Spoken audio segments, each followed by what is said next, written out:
Such is his attachment to his former self that most of his works revolve around ghetto life.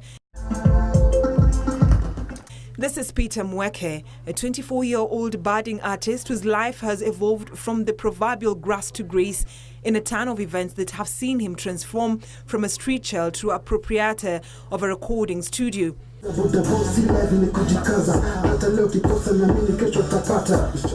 His story begins in Kitui County, where his formative years were just as those of an ordinary rural boy. Yeah, my story ni story nilipigiwa. Si ati nilikuwa najua because I was young. Sasa siwezi, kuna wale watu walinielezea ilikuwa hivi na hivi. Sasa mostly nilichukuliwa nikiwa mdogo, Kitui Village, kwa slum inaitwa Kitui Village. His life was to take a wrong turn in 2005 when the people he had all along called his parents passed away. What he did not know is that they were his guardians after they opted to adopt him when his biological parents died. When nilichukuliwa nikiwa mdogo, ule mwenye alinichukua alipeana pesa kidogo ndo akapewa mtoi. Sasa since when alipewa mtoi akaamua kumlea na akakufa 2002. When alikufa sasa life ilikuwa ni hard. The untimely death of his foster parents was to change the course of his life, with relatives chasing him away from their home. With nowhere to go and with no one willing to offer him a job on account of his age, Peter would venture into the world unknown in the streets of Kitui town. He would later take a leap of faith and relocate to the streets of Nairobi. And when life became unbearable and with no one to turn to, he transformed into a petty thief, joining a group of city gang composed of young street akins. Nachukua watoi, wale watoi wanaishi vizuri, ngawachukua ngawaleta kwa street. Tukafika watu kama 18 kwa street. Sasa watoi wale wako fiti kwao, mimi na wakuja na wageuza tu na kwa machokora. Tulishikwa wawili hiyo siku, tulienda wawili kuiba. Sasa venye nilishikwa kwa garage isili huko. Mwenye garage venye alikuja saa 12 na tulishikwa saa 10. Anasema watu wangechomwa. Akitaka kutuchoma watu wakakataa. Nashukuru Mungu tulipelekwa cell. He was to spend the next 5 years behind bars, but his life was to take a different trajectory soon after his release when he was taken to an approved school. Nashukuru Mungu wale huko kwenye nilipelekwa approved, tulielewana na walimu. Sasa mimi nashukuru Mungu waliona tabia zangu si mbaya sana.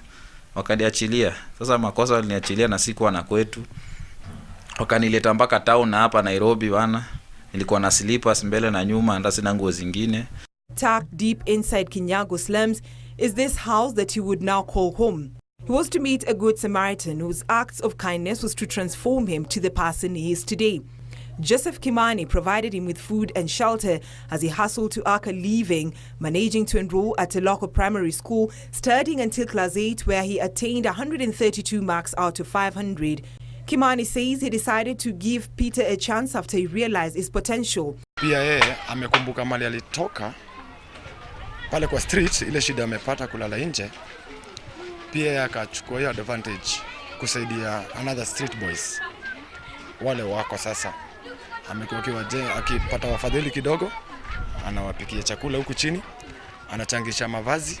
It is an audition that appears to have paid off with Peter's transformation, a testament that whenever there is a will, there is always a way. In life, when I was young, my dream it was to make someone to feel happy. Nimetry ku change the society. Na sijai change through money, through what? Through my story. We inspire them. Dorcas Wangari has known Peter since he settled in Kinyago slums, and he describes him as a respectful, talented young man. Sasa pia si kijana mbaya, tunampenda sababu hana maneno mingi.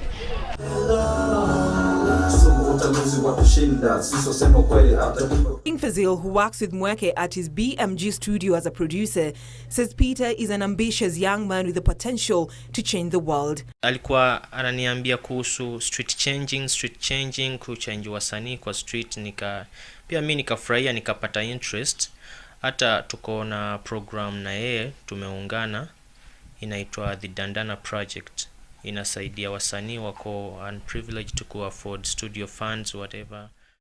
Among his projects include the Street Changer project that focuses on reforming street children by encouraging them to nurture their talents.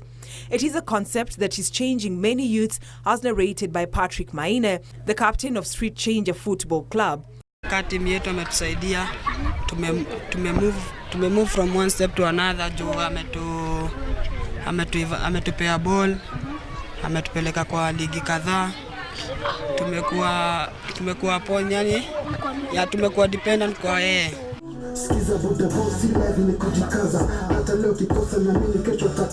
And with his childhood dreams of making it in life through a decent education still ringing true, Peter is now a part-time Form 4 student at St. Peter's Clever in Nairobi. The full circle of transformation of the former street child acting as a proof that failure is not fatal. It is the courage to continue that counts.